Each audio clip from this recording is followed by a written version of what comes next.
it's all okay as long as you can achieve the outcome. You know, there's a whole school of philosophy going back to Dewey, right? The whole school of pragmatism, right? Which basically says, you know, if you can get away with it, whatever will get you to your goal, that's okay.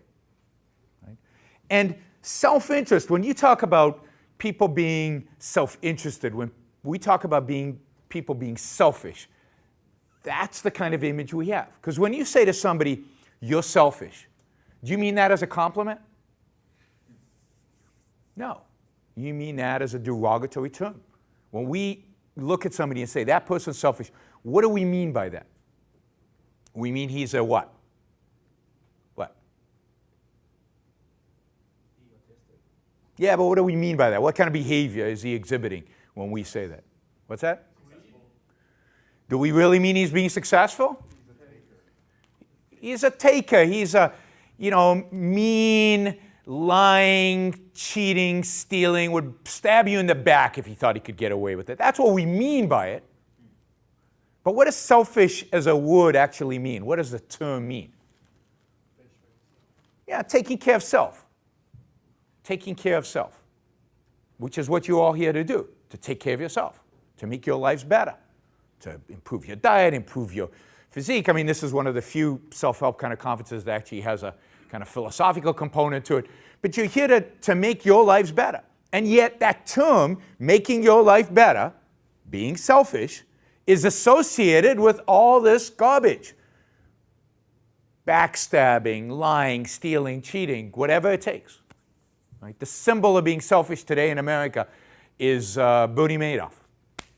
You know who Bernie Madoff was? Pyramid scheme guy, $50 billion.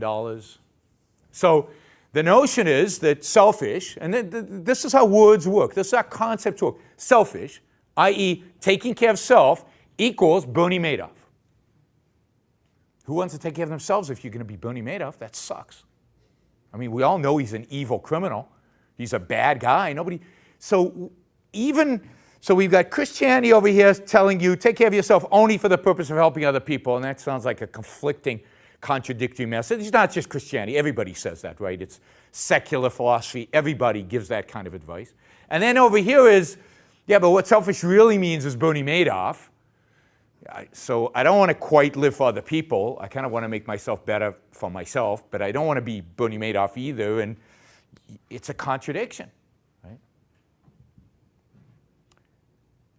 And this is where I think a proper understanding of what self-interest means and what it requires and what it takes is necessary if you're going to take on the responsibility of making yourself the best that you can be.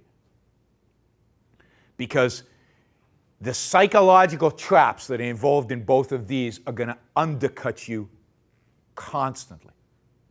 So if you believe that Mother Teresa, that giving up everything and going and living for other people, that's a moral ideal. Now, we don't really want to do that because we like our lives and life's too good to actually do that, and dating and stuff like that. She had no sex and everything, right?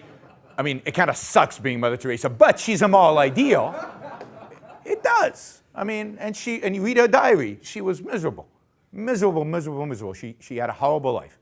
But that's okay because she did it in order to be miserable. That was her goal, right? Because happiness is selfish. If that's our moral ideal, and yet we're living this life of sex and money and doing well and happiness, what are we going to feel? If we want to be Mother Teresa, but we know we can never achieve that. If we know that's what good means, but we know we'll never be good, what does that lead to feeling inside? What kind of feeling? Guilt. Starts with a G. Yeah, guilt. And so many people are guilty out there. So many people do not succeed in life, do not attain their values, do not pursue their own values, and when they pursue them, when they're successful, they don't enjoy it. You know how many rich people are unhappy? Lots of rich people unhappy. Lots of people who, what was it, a hot wife and money, and I can't remember the third one, but, attain those things, right? But they don't, it's meaningless to them because they feel guilty about it. So guilt kills you. And what this religious-based, but it's also secular and everything. This idea of living for other people generates in people trying to pursue self-help is guilt. And that's why so many self-help programs, in my view, fail. It's because what are we leading to? You're not going to help other people by helping yourself. Can't be the purpose. That's contradiction. And this notion that you can do whatever you feel like doing can lead you easily to Bernie Madoff. And is that happy? Is Bernie happy? No, he's in jail. Not a very happy place. His son committed suicide because of what he did. A year after Bernie Madoff was arrested, his son committed suicide. I can't think of a more horrific thing to happen to a human being than to know that you caused the death of your own child, your behavior. But even before he was caught, you think he was happy? How many of you have ever lied? Yeah, you can be honest. Come on. For a change, you can be honest. Lies. The lies make you feel good? Do they help you actually achieve? Talk about relationships. Do you think that you can have a healthy relationship with a woman by lying to her? Do you think that leads to good stuff? I mean, lying just doesn't work. It sucks. It really is a bad strategy for success. It doesn't work in the workplace. It doesn't work with relationships. It doesn't work, the worst kind of lies. The worst by far kind of lies is when you lie to whom? Yourself. It completely screws you up. So the Bernie Madoff strategy doesn't work if you want to pursue yourself. Right? So Bernie Madoff was a miserable, pathetic human being, him and Mother Teresa, right? I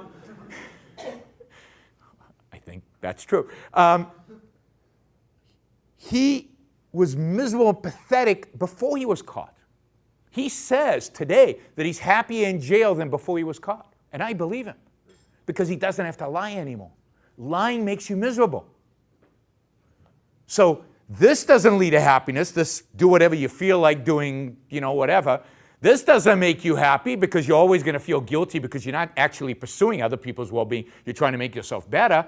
It's a no-win situation. Of course, you need new strategies for self-help all the time because there's no way to get out of this trap. Well, there is.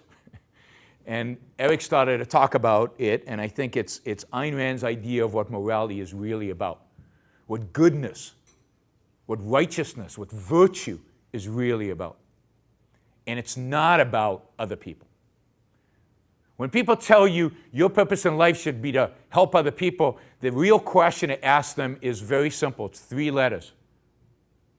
It's why. And there's never any answer. Why should I help other people?